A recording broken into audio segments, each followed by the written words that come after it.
Hello everyone, welcome to Dhamonhat Online School. At the very beginning of my class, I wish all of you my heartfelt greetings. Dear students, I am Ilyas Mardi. I am an assistant teacher of Dhamonhat Girls High School, Dhamonhat, Nauga. Dear students, today I am going to take a class for class 7. And dear students, how are you spending your time? I think all of you are staying at home and all of you are attending in the online classes. Okay, so dear students, today I am going to take a class on tense. Already I have written the topic, so let us come to the point directly. Let us try to start our topic. Okay, তো প্রিয় শিক্ষার্থীবৃন্দ, আমরা আজকে একেবারে খুবই গুরুত্বপূর্ণ একটা বিষয় নিয়ে আলোচনা করব এবং এটা হচ্ছে টেন্স। এবং এই বিষয়টা আমাদের জানা খুবই অপরিহার্য। আমরা যদি এই টেন্স ভালো মতো যদি বুঝতে পারি, তাহলে আমরা অপরাপর যে গ্রামাটিক্যাল আইটেমগুলো রয়েছে সেই আইটেমগুলো আমরা কিন্তু খুব সহজে সমাধান করতে পারবো। তো আমি আশা করব যে তোমরা সকলে খুবই মনোযোগ সহকারে এই টেন্স বোঝার চেষ্টা করবে। তো চলে আসি, এই টেন্স শুরু করার আগে আমি আরেকটা বিষয় নিয়ে তোমাদের সাথে আলোচনা করতে যাচ্ছি এবং সেটা হচ্ছে নাম্বার এবং পার্সন সম্পর্কে। তো তোমরা জানো যে নাম্বার আমরা জানি যে দুই প্রকার, একটা হচ্ছে সিঙ্গুলার নাম্বার এবং প্লুরাল নাম্বার। আর পার্সন হচ্ছে আমাদের তিন প্রকার, first person, second person, third person. তো ফার্স্ট পার্সনের মধ্যে কি কি রয়েছে? আই এবং উই। এবং সেকেন্ড পার্সনের মধ্যে রয়েছে ইউ অর্থাৎ তুমি, এবং এই ইউ মানে তোমরা। এবং এই ফার্স্ট পার্সন এবং সেকেন্ড পার্সন বাদ দিয়ে দুনিয়ার যাবতীয় বিষয়ই কিন্তু থার্ড পার্সন। তো এখানে আমাদের এই নাম্বার এবং পার্সন সংক্রান্ত জ্ঞান কিন্তু আমাদের খুবই ভালো মতো থাকতে হবে, তাছাড়া কিন্তু আমরা টেন্স করার সময় অনেক বিপদের মধ্যে পড়ে যাব। ওকে, তো আমি বিশ্বাস করি যে তোমরা ক্লাস 6-এ ইতিমধ্যে তোমরা এই বিষয়গুলো জেনেছো। তো আমরা চলে আসবো এখন সরাসরি টেন্সের মধ্যে। তো আসলে টেন্সটা কি? আসলে টেন্স হচ্ছে ক্রিয়ার কাল, অর্থাৎ আমরা কখন কোন সময় কি কাজ করতেছি বা কি কাজ করব বা কি কাজ করেছিলাম, এটা বোঝাতে ভার্বের যে রূপটা, এই রূপটাই হচ্ছে মূলত টেন্স। তো আমরা নর্মালি জানি যে টেন্স হচ্ছে আমাদের তিন প্রকার, present tense, past tense, future tense. এবং এই টেন্সগুলোকেই আবার প্রত্যেকটাকেই চার ভাগে ভাগ করা হয়েছে। তো আমি চেষ্টা করব আজকে যতটুকু সময় আমি পাবো সেতটুকুর মধ্যে তোমাদের যতটুকু বোঝানো যায় সেতটুকু বোঝানোর। তো আমরা এই প্রত্যেকটা টেন্সকে যে চার ভাগে ভাগ করা হয় সেগুলো সম্পর্কে আমরা আলোচনা করব। তো সবার প্রথমে আমরা যেটা আলোচনা করব প্রেজেন্ট টেন্সকে নিয়ে। তো প্রেজেন্ট টেন্সের যে চারটা প্রকার আছে তার মধ্যে প্রথম যে টেন্সটা সেটার নাম হচ্ছে প্রেজেন্ট ইনডিফিনিট।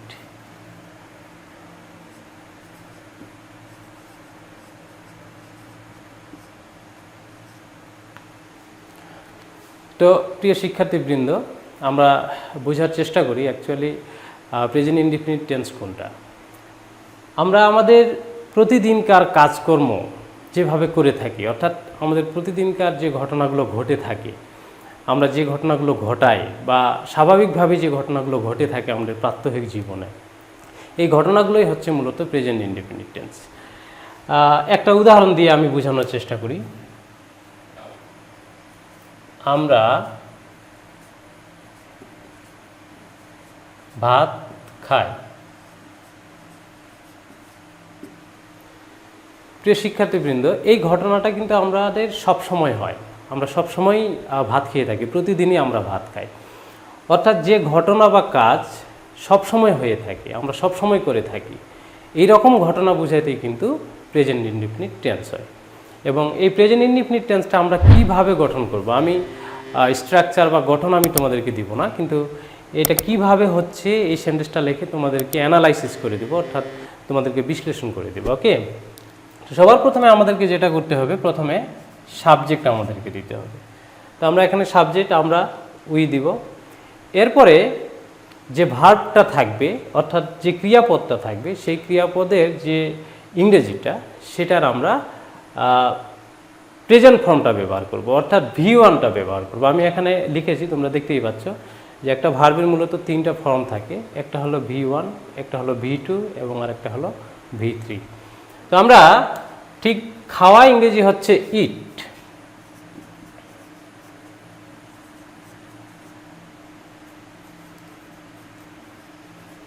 তো আমরা প্রেজেন্ট ইনডিফিনিট টেন্সে V1 অর্থাৎ প্রেজেন্ট ফর্মটা ব্যবহার করব।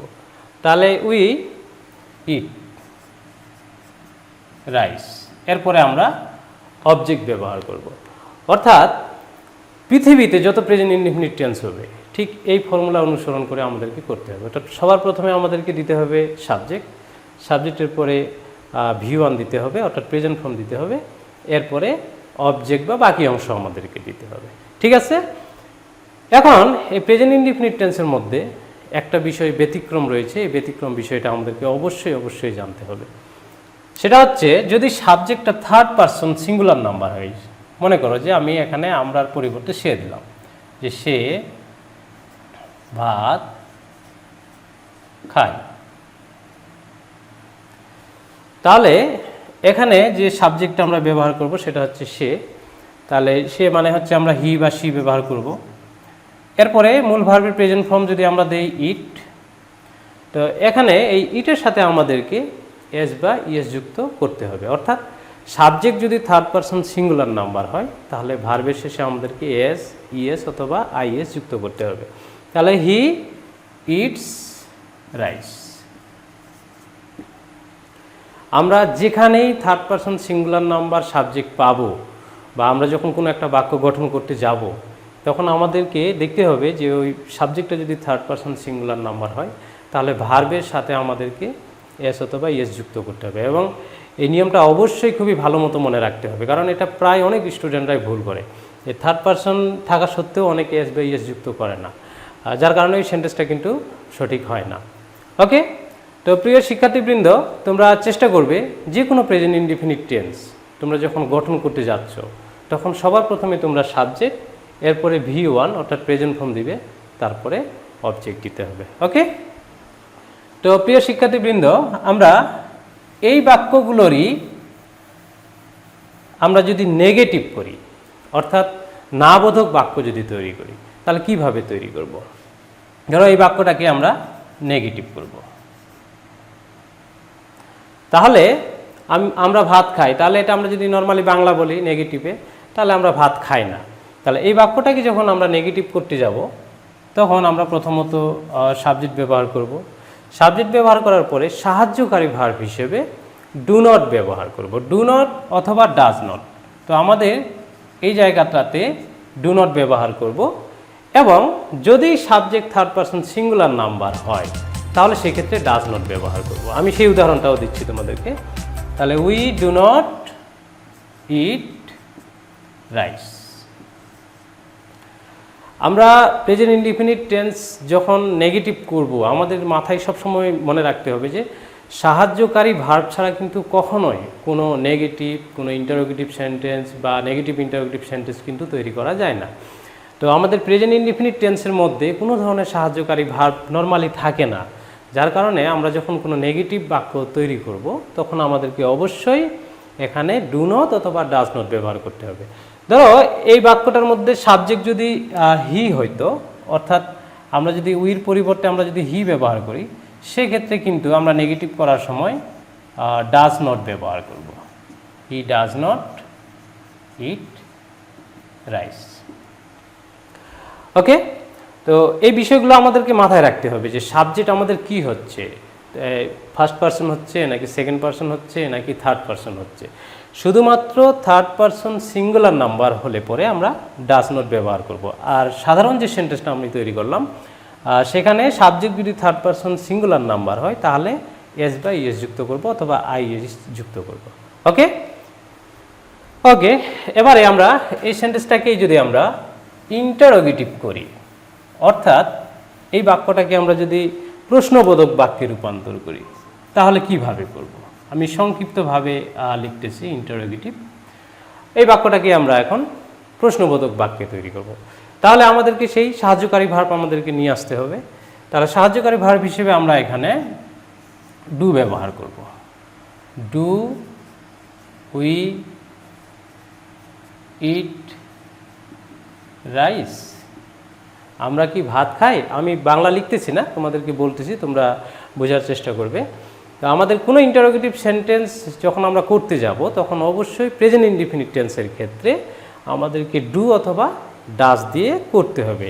ধরো আমরা এখানে যদি সাবজেক্ট থার্ড পারসন সিঙ্গুলার নাম্বারে ব্যবহার করি, সেক্ষেত্রে আমাদের ইন্টারোগেটিভ সেন্টেন্সটা কীরকম হবে দেখো, একটু খেয়াল করবে।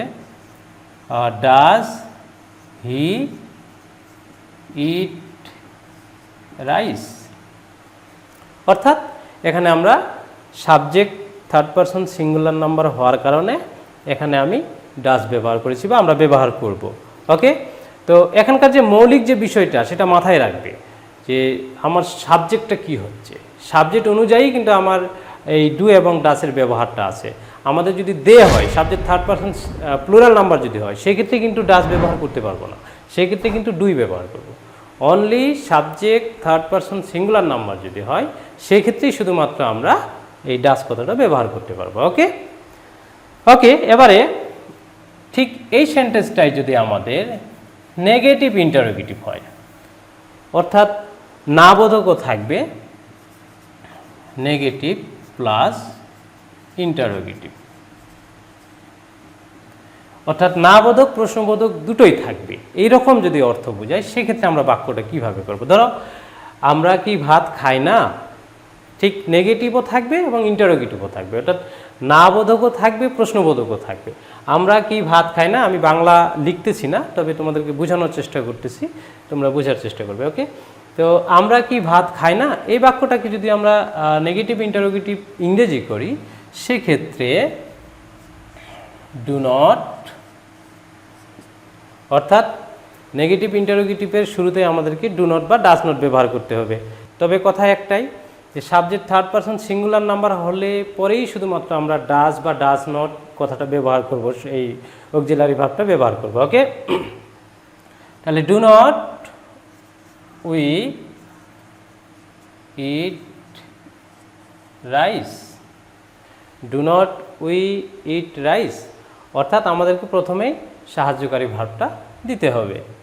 আচ্ছা, এবারে যদি আমরা এখানে সাবজেক্ট উই ব্যবহার না করে আমরা যদি থার্ড পারসন সিঙ্গুলার নাম্বার ব্যবহার করতাম, সেক্ষেত্রে কি হতো, ডাজ নট আমাদেরকে ব্যবহার করতে হতো। Does not he eat rice, অর্থাৎ প্রিয় শিক্ষার্থীবৃন্দ, তোমরা সব সময় মাথায় রাখবে যে আমাদের সাহায্যকারী ভাব ছাড়া নেগেটিভ ইন্টারোগেটিভ অথবা নেগেটিভ ইন্টারোগেটিভ যে কোনো ধরনের পৃথিবীতে যত বাক্য তৈরি হবে বা হয়েছে, সাহায্যকারী ভাব ছাড়া কিন্তু আমাদের কখনোই তৈরি করা যাবে না, যে কোনো ধরনের সাহায্যকারী ভাব দরকার। তো এই প্রেজেন্ট ইনডিফিনিট টেন্সের ক্ষেত্রে আমরা নর্মালি ডু নট এবং ডাজ নট বা ডু ডাজ আমরা ব্যবহার করব। ওকে, তো সবসময় মাথায় রাখবে যে ডাজ নট কোথায় হবে বা ডাজ কোথায় হবে, অনলি সাবজেক্ট যদি থার্ড পারসন সিঙ্গুলার নাম্বার হয়, সেক্ষেত্রেই শুধুমাত্র আমরা ডাজ বা ডাজ নট ব্যবহার করব। আদারওয়াইজ অন্যান্য যে কোনো সাবজেক্ট যদি হয়, first person, second person, third person plural number যদি হয়, সেক্ষেত্রে আমাদের ডু নট কথাটা ব্যবহার করতে হবে। ওকে ওকে, প্রিয় শিক্ষার্থীবৃন্দ, আমরা চলে যাব পরের টেন্সে। পরের টেন্স হচ্ছে আমাদের প্রেজেন্ট কন্টিনিউয়াস টেন্স।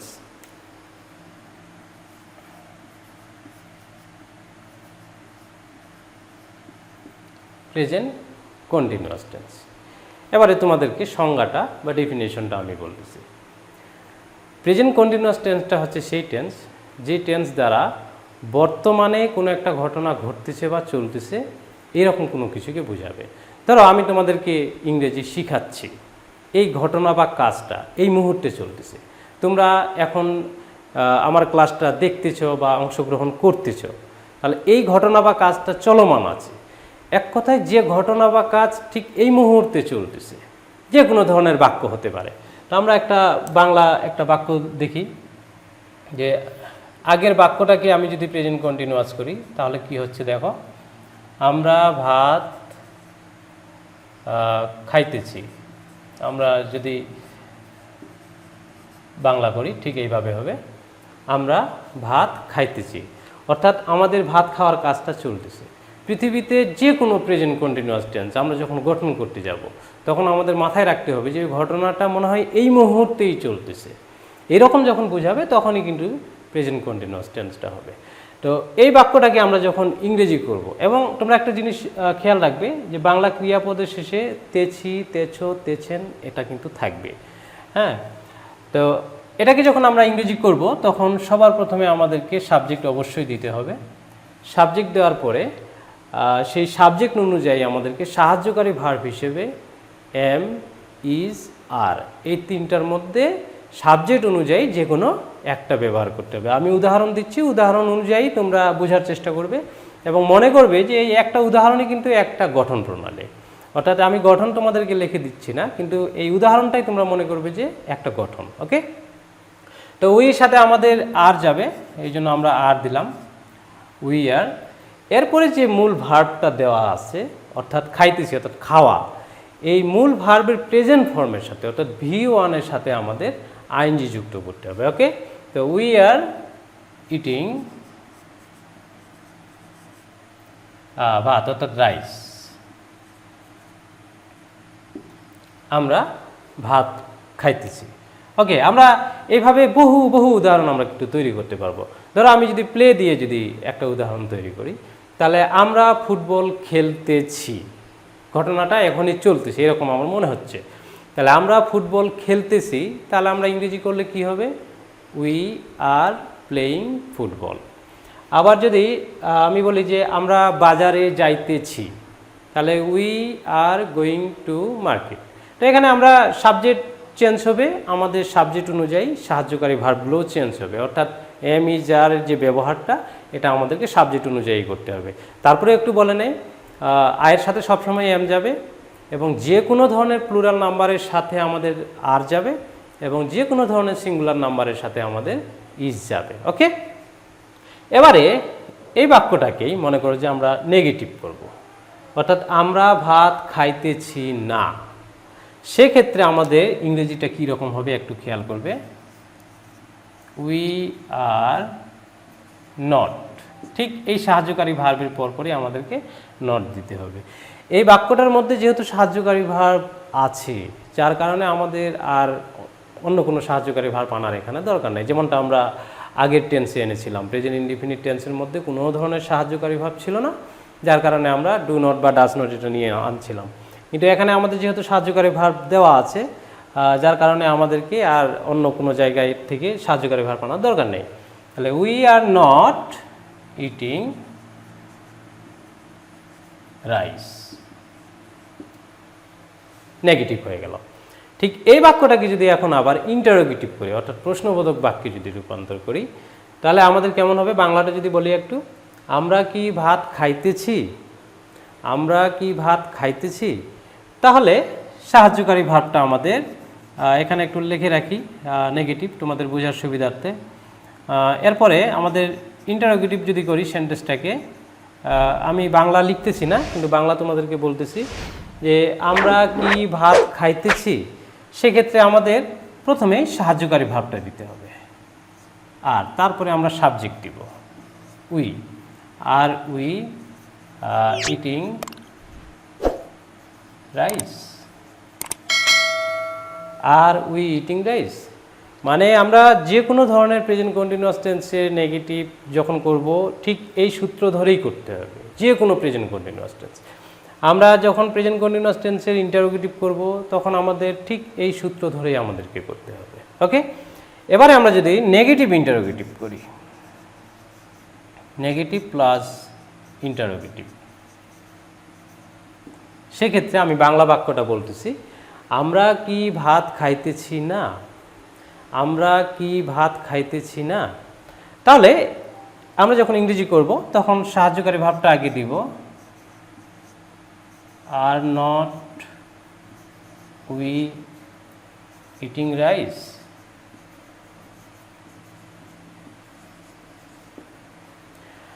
ওকে, সুপ্রিয় শিক্ষার্থীবৃন্দ, তোমরা খেয়াল করবে আমি এখানে একটা করে উদাহরণ দিচ্ছি, কিন্তু তোমরা যে কোনো ভার্ব দিয়ে তোমরা নিজেরাও বাক্য তৈরি করতে পারবে।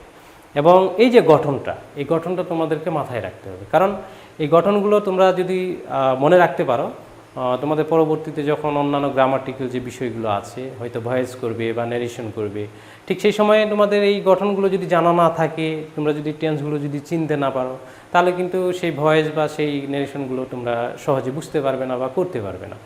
তো আমি একটা ভার্ব দিয়ে যদিও বলতেছি, কিন্তু আমরা এই রকম শত শত ভার্ব দিয়ে শত শত আমরা প্রেজেন্ট কন্টিনিউয়াস টেন্স বা সব ধরনের টেন্স আমরা করতে পারবো। ওকে, সো সুপ্রিয় শিক্ষার্থীবৃন্দ, আমার মনে হয় প্রেজেন্ট কন্টিনিউয়াস টেন্স তোমাদের কাছে ক্লিয়ার।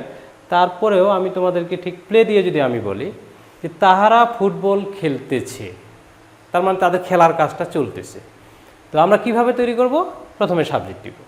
তাহলে তাহারা, তাহারা ইংরেজি হচ্ছে আমাদের দে দিলাম। দে দেওয়ার পরে আমাদেরকে আর দিতে হবে, সাহায্যকারী ভাব দিতে হবে। তাহলে দে আর প্লেয়িং ফুটবল। ঠিক আছে, ঠিক এইভাবে আমরা প্রতিটা প্রেজেন্ট কন্টিনিউয়াস টেন্স এই গঠন অনুযায়ী কিন্তু আমাদেরকে করতে হবে। ওকে, তো আমরা চলে যাব পরবর্তী টেন্সে।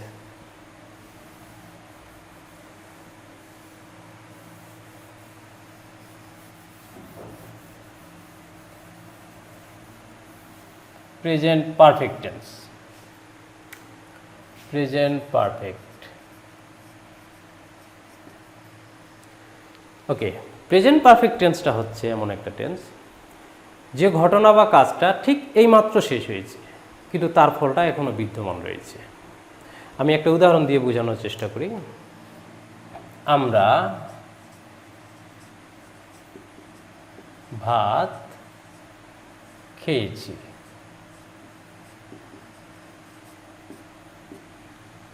এবং সহজে মনে রাখার জন্য তোমাদেরকে আমি বলি, বাংলা ক্রিয়াপদের শেষে ইয়াছি, ইয়াছো, ইয়াছেন, হ্যাঁ, এই চিহ্নগুলো থাকবে। তাহলে আমরা ভাত খেয়েছি, এই খেয়েছি মানে ইয়াছি আছে, এই কারণে আমরা ধরে নিব যে এটা প্রেজেন্ট পারফেক্ট টেন্স। ওকে, তো এটাকে আমরা যখন ইংরেজি করব, আমি বারবার করে একটা কথা তোমাদেরকে বলছি, আমি একটা উদাহরণ দিচ্ছি এবং এই এক উদাহরণের মধ্যেই কিন্তু সব কিছু আছে। এই এক উদাহরণ যদি তোমরা ভালো মতো বুঝতে পারো, তাহলে তোমরা নিজেরাই বাংলা দিয়ে ইংরেজি করতে পারবে। অর্থাৎ তোমরা চিন্তা করবে যে এখানে খেয়েছি, আমি যদি বলি যে তাহারা প্লে দিয়ে যদি করি, তাহলে তাহারা ফুটবল খেলেছে বা খেলিয়াছে। আমি যদি গো দিয়ে বলি, অর্থাৎ যাওয়া দিয়ে বলি, তাহারা বাজারে গিয়াছে, আমরা বাজারে গিয়াছি, আমি বাজারে গিয়েছি, এইভাবে আমাদের হবে। ওকে, তো দেখি আমরা এই বাক্যটার ইংরেজি কিভাবে করতে পারি। প্রথমত সাবজেক্ট আমাদেরকে দিতে হবে, উই দিলাম। দেওয়ার পরে সাহায্যকারী ভার্ব হিসেবে আমাদের হ্যাভ অথবা হ্যাজ এখানে ব্যবহার করতে হবে। তাহলে কোন টেন্সের মধ্যে কোন সাহায্যকারী ভার্বগুলো আসতেছে, এই জিনিসগুলো কিন্তু আমাদেরকে অবশ্যই খুবই ভালো মতো মাথায় রাখতে হবে। ওকে, তাহলে উইর সাথে আমাদের হ্যাভ যাবে, উইর সাথে আমাদের হ্যাভ যাবে, যার কারণে হ্যাভ লিখেছি। তাহলে উই হ্যাভ, এরপরে খাওয়া ইংরেজি আমরা জানি ইট, এই ইটের V3 ফর্মটা দিতে হবে, অর্থাৎ পাস্ট পার্টিসিপল ফর্মটা দিতে হবে। ওকে, তাহলে we have eaten rice, we have eaten rice. আমরা এইভাবে নিজেরা যেমন সেন্টেন্স তৈরি করতে পারবো, ঠিক তেমনই কোনো একটা সেন্টেন্স দেখা মাত্র আমরা বুঝতে পারবো যে এটা প্রেজেন্ট পারফেক্ট টেন্সের মধ্যে রয়েছে এবং এটার অর্থটা এইভাবে। ওকে, তো এইভাবে আমরা কিন্তু অনেক সেন্টেন্স তৈরি করতে পারবো, কিন্তু আমাদের কাঠামো একটাই। আমাদের যদি এখানে সাবজেক্ট চেঞ্জ হয়, তাহলে এখানে কিন্তু সাহায্যকারী ভার্বটাও চেঞ্জ হবে, যদি সেটা থার্ড পারসন সিঙ্গুলার নাম্বার যদি হয়। ধরো সে ভাত খেয়েছে, যদি এইভাবে বলি, সেক্ষেত্রে আমাদের বলতে হবে হি হ্যাজ ইটেন রাইস, অর্থাৎ সাহায্যকারী ভার্বটা শুধুমাত্র চেঞ্জ হবে। ওকে, এই বাক্যটাকে এখন আমরা যদি নেগেটিভ করি,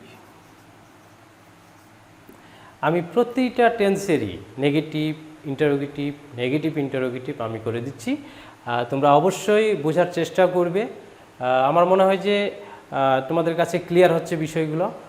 তারপরে তোমরা প্রয়োজনে এই ক্লাসটা পুনরায় দেখবে, বারবার করে দেখবে, দেখে বোঝার চেষ্টা করবে। ওকে, আমরা যদি টেন্সের কাঠামোগুলো যদি ভালো মতো বুঝি, নিজেরা যদি টেন্স যদি বানাইতে পারি, তাহলে কিন্তু আমাদের ইংরেজিতে আর কিন্তু কোনো সমস্যা হবে না। আমরা নিজের থেকে কোনো বাক্য লেখার চেষ্টা করতে পারবো, আমরা ইংরেজি দিয়ে কথা বলতে পারবো, আমাদের জন্য সুবিধা হবে। ওকে, তো এই বাক্যটাকে যদি আমরা নেগেটিভ করি, সেক্ষেত্রে আমাদের সাবজেক্ট দিব, দেওয়ার পরে সাহায্যকারী ভার্ব হ্যাভ আছে, হ্যাভ আমাদের দিতে হবে।